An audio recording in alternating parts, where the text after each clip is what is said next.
Hello Year 11, it's Miss Horn again. Welcome to episode 3 of Find Your Focus Year 11. Today we're going to get a little bit more specific with some top hints and tips, especially for modern languages. Now, as you know, I teach le français, l'italien, a little bit of Spanish, although not for GCSE.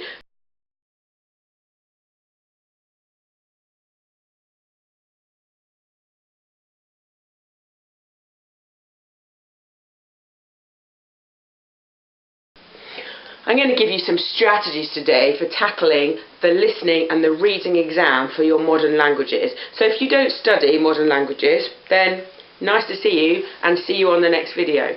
But if you do, welcome back. Hello. You are in your reading exam. You have a text in front of you in French and some questions to answer on it. What are you going to do? First of all, top thing you must do is to remember that put an answer for every question. Even at the end of the exam you go through and check there are no blank spaces, because you never know, it might be a 50-50 chance. So make sure that there's no blank spaces. That's point number 1. Point number 2, have a look at the text. Look at how it's laid out. Look at the title. Look at how many people maybe they're talking about, and start to read through and see what you already know. Have a look for cognates. See what words are similar to words you already know. See what you can work out. Clearly, you can't take your magnifying glass into the example because, frankly, you look a bit stupid. Just as I look a little bit stupid with my magnifying glass, but I love it, so I'm not going to put it away just yet. Take your metaphorical, imaginary magnifying glass and really look at the text that is in front of you. Have a look and look for clues to help you to understand what this text is about. Look at the text, the title, maybe the headlines, there might be some pictures, and they're clues to help you understand what this text is about. Pick out the words that you already know from your prior knowledge. Now, in an ideal world, obviously everybody would know every single word, but in reality, there's going to be some words in there that you don't know. Even if you're an A-star student, there will be some words that might try and throw you. So you need to look very carefully and think, what do I already know? And that will help you to get a grasp of what they're trying to tell you. And you need to look for cognates and near cognates, which will really help with your understanding. But watch out for false friends. Watch out for those words which do not mean what you think they mean. They're not the same in English and the language. In French, think about car. That means because. It doesn't mean car. Think about le but. Doesn't mean but. It means the goal or the aim of something. You know, hopefully you know what false friends are. Hopefully you've come across them and you make a note of them. If you don't know, then from now on, every time you see a false friend, learn it doesn't mean what you think it means. He is a false friend and no friend of yours. Use the context of the text to work out the meaning of unfamiliar words. If it's a passage about cars, they're unlikely to have reference in there to cheese, maybe. It's probably not going to be there. So if you're reading something and think it means something, think again. Think, how does this all fit in with the big picture and what I'm being asked to answer? You are looking for key ideas and you're answering with key ideas only. So make sure you look for the general. Make sure you don't get stressed about words you don't know. It really isn't the end of the world. Okay, just go with what you can pull out. Look at the question, what they're asking for. If it's true and false and not mentioned, it will probably be at least one true, at least one false, at least one not mentioned. So don't just put true. Don't just put false. Make sure you work out which ones they are.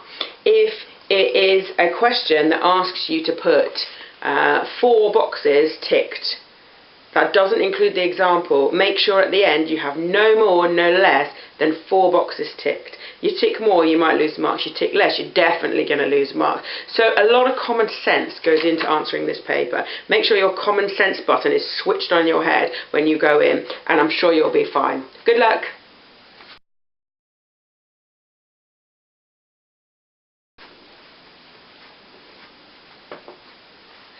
Listening. Do you know what? I can't hear anything with these headphones on. The listening paper. Okay, now it would be great if you could have these headphones so you can block all other sound out while you're doing the listening, but you really need to focus all your hearing, all your attention on the language that is being spoken to you.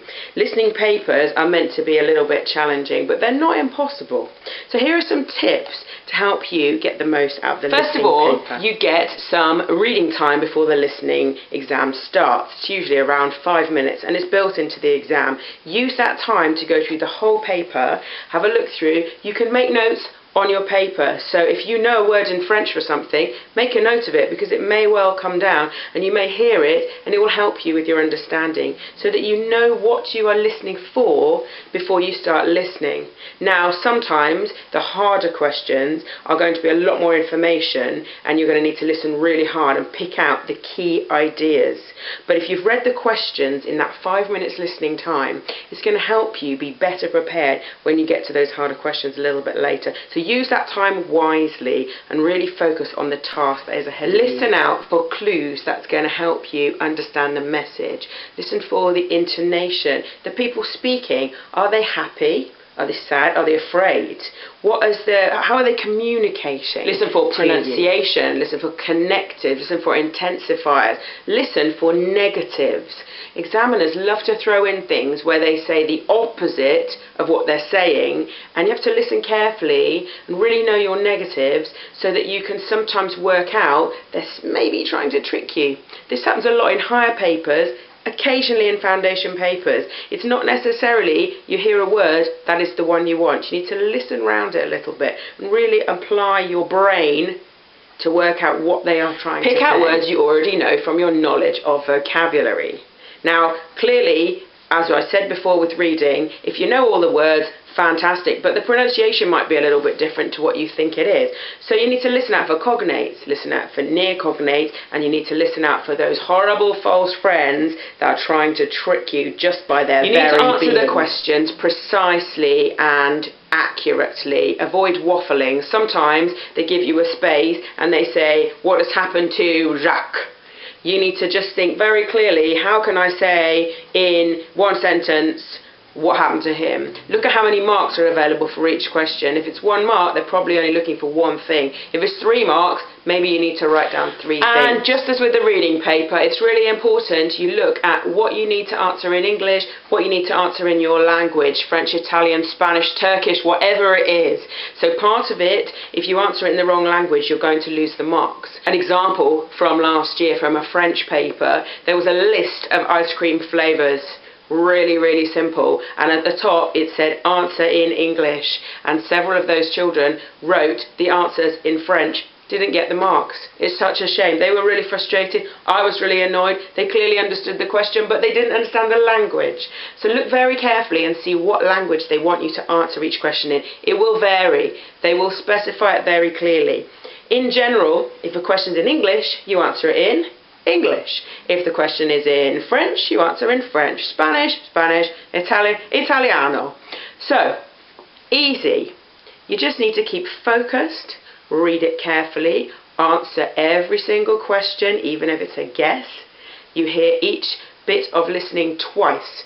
First time you could listen very carefully and work it out. The second time, write it down. Remember, you're going to hear that beep an awful lot over that little time scale, but when you hear that beep, you just need to move on to the next question and go back and write down an answer so that your paper is completely full of answers, and hopefully the majority of it is right. Enjoy it and make the most of it, and I'm sure you'll be fine. Bonne chance, buona fortuna, arrivederci.